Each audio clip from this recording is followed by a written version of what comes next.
Hi there, Sandra here from the Schwowin's Nest. Thanks for stopping by today. My first project is using one of these Dollar Tree houses that you can get there, and I'm going to leave it all intact. I'm not going to take anything apart, but I am going to give it a couple of coats of black acrylic paint. While I was waiting for the house to dry, I decided that I was going to put some of this buffalo check paper on the back. So I really didn't have to paint the back side of it, but that's okay. This will just make sure that none of the paper from the bottom peeks out. So I'm just going to trace around the house and then cut it out.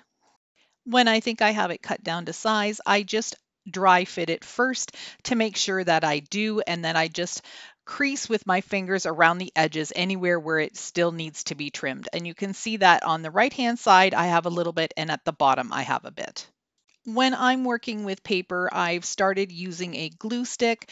I just find that there's way too many bubbles with the Mod Podge, so I'm going to give the bottom of the house a good coat of glue, and then I'm going to go around the edges on the paper with another good coat of glue.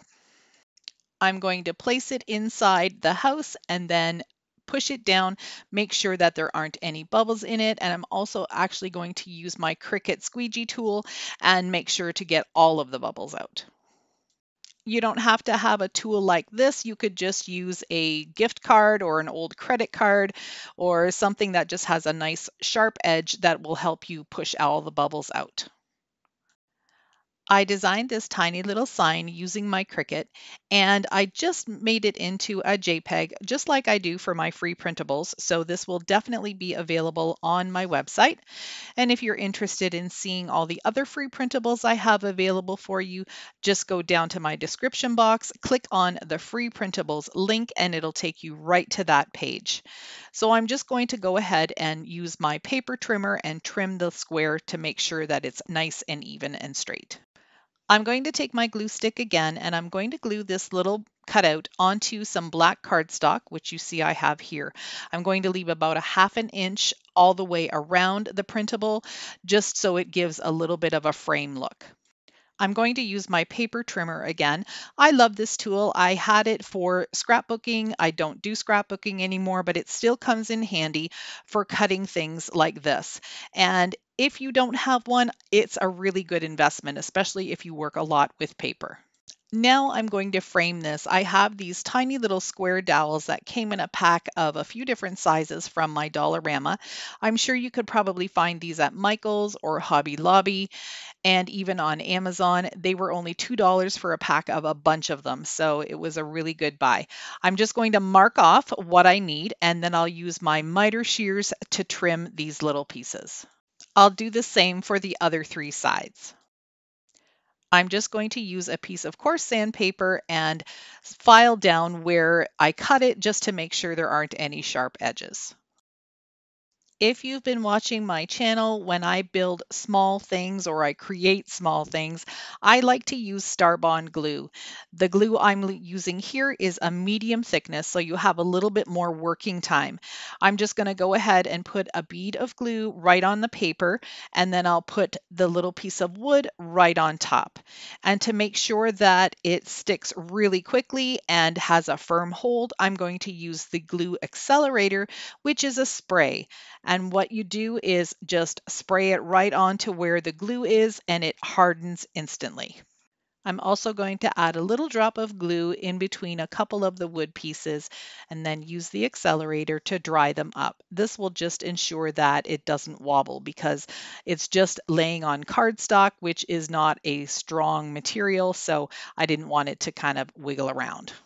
I'm going to give the frame a couple of coats of white paint. This is just a latex house paint that I had left over, and I'm just using it up for small little projects like this. I'm going to glue the sign down on a block so it sticks out from the back of the house, and I'm just using a tumbling tower block. This one is a little bit bigger than what you can get at the Dollar Tree. These are from Dollarama. I'm going to glue some of this dusty basil and a few little white flowers onto the back of the house, and these will stick out behind the little sign. I'm just going to hot glue them right to the paper.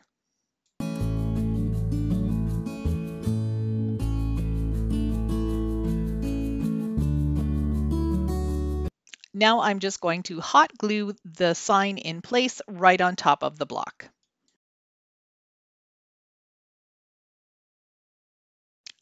I was looking at the little house and I decided that the outside of it needed a little bit of something something. So I'm just going to cut a strip of the white and black squares and I'm going to use my glue stick and then just glue that all around the house.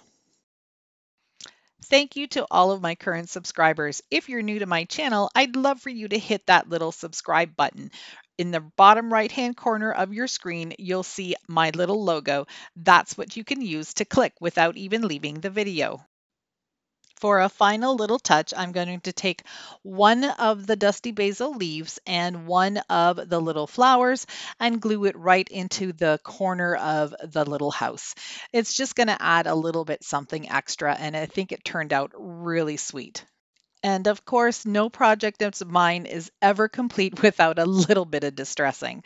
This time I'm just taking a white brush. I've got some paint loaded on it from another project, and I'm just going to go around the edges on the outside and on the inside and just give this house a little bit more of a rustic feel.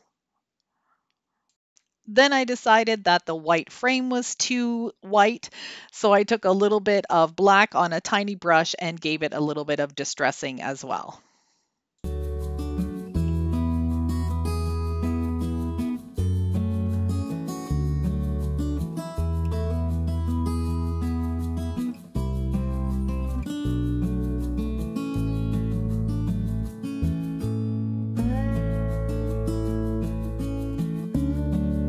DIY number 2 is using these wood dowels again, but these are the 3/4 inch, I believe, size.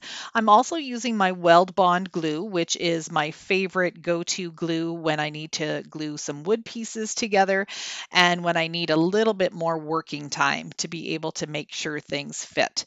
So I'm going to just take 2 of them and glue them together end to end to make one longer piece. And then I'll do the same with the other pieces. I'm pressing them together. I'll remove the excess glue and then use a clamp to hold them together while the glue sets. It really only takes about 10 minutes for this glue to set up, and then you'll be ready to work with it again. I'm making a ladder, so for the rungs, I'm taking the 1/2 inch square dowels and I'm cutting them 6 inches long.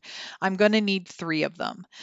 What I'm doing with my miter shears now is not cutting all the way through, although this wood is soft enough that I could do that. I'm going part way through and then I'm going to pop off the wood and turn it a quarter turn and then squeeze a little bit more, cut into it partially. Again, pop it off, do a quarter turn, and then keep going all the way around until I get back to the original cut. That's when I'm going to go all the way through, and that will just ensure that I have a nice straight cut. Make sure you're careful with these shears because most of the time the piece that's getting cut that you're not holding onto goes flying. I'm going to start using the Weld Bond glue again to glue them together. I did have to use a little bit of hot glue because my centerpiece here for some reason was a tad bit shorter than the other pieces. So I had to do some fill in with hot glue to make sure it would stay in place.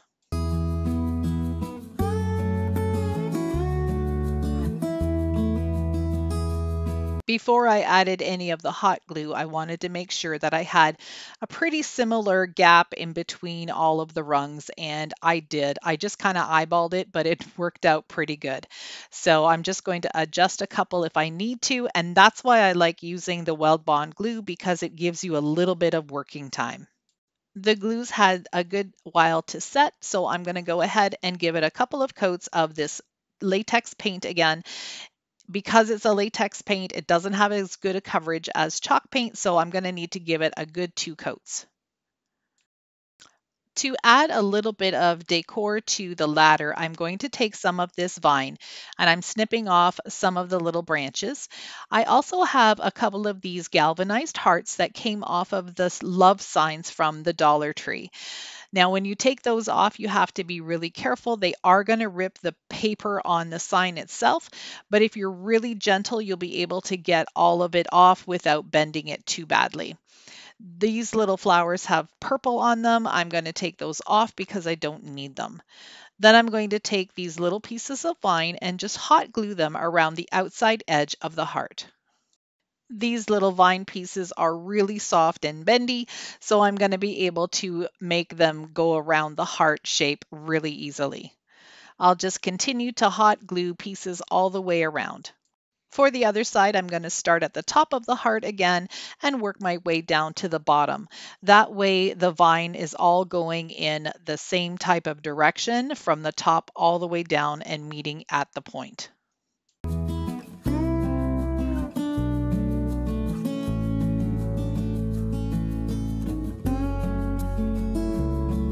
I like the look of the heart so far, but I thought it needed something a little extra. I'm taking a little piece of wire that I got from the Dollar Tree, and this is very flexible wire. I'm going to go ahead and cut a little piece, twist the end, and put it into the shape of a heart.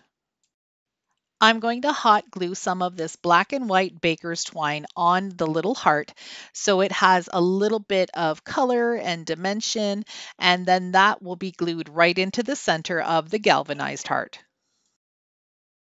Now I'm just taking a piece of buffalo check ribbon and I've wrapped it around the rungs of the ladder.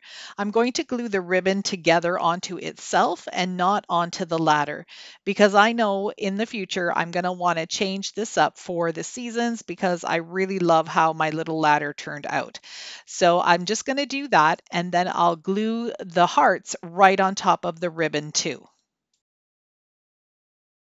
The very last thing that I'm going to do to this ladder is just add some of this baker's twine in a cross pattern for the front of the ladder. So I'll start gluing it at the back and then wrap it around. So make sure that I have the X pattern in the front, and then I'll just bring the string around to the back and glue it in place again. I love how this one turned out too.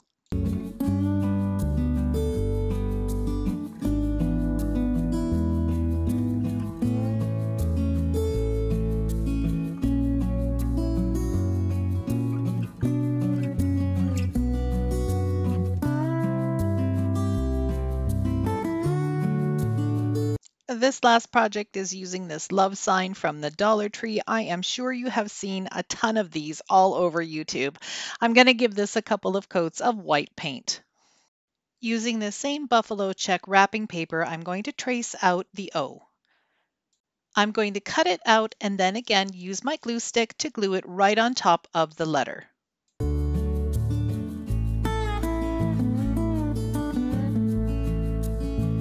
With my finger, I've marked out the heart in the center of the O, and you can see that shape a little bit here. And I'm going to be taking some of these little red pip berries and gluing them into the heart shape right on the letter O. This turned out so cute. For a little bit, I was trying to figure out what can I do that's a little bit different with this love sign, and I think I might have just hit the jackpot with this.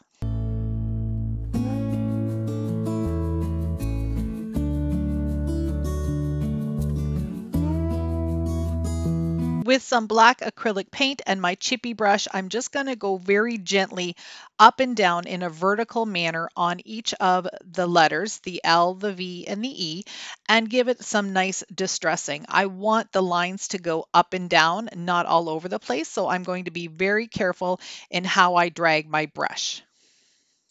Once I had enough of the black added that I liked it, I also distressed the outside edges where you would see it when it stands up. The little extra detail that I wanted to add is to make this berry garland go around the love sign and look like a really fine wreath. So I started by gluing the one end on the L.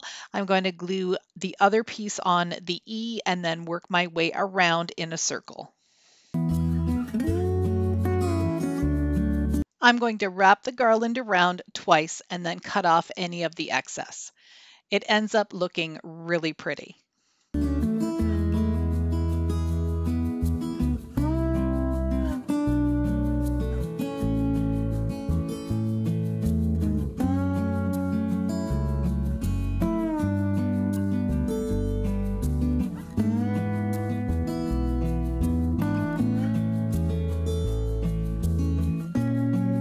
Thank you so much for watching straight to the end.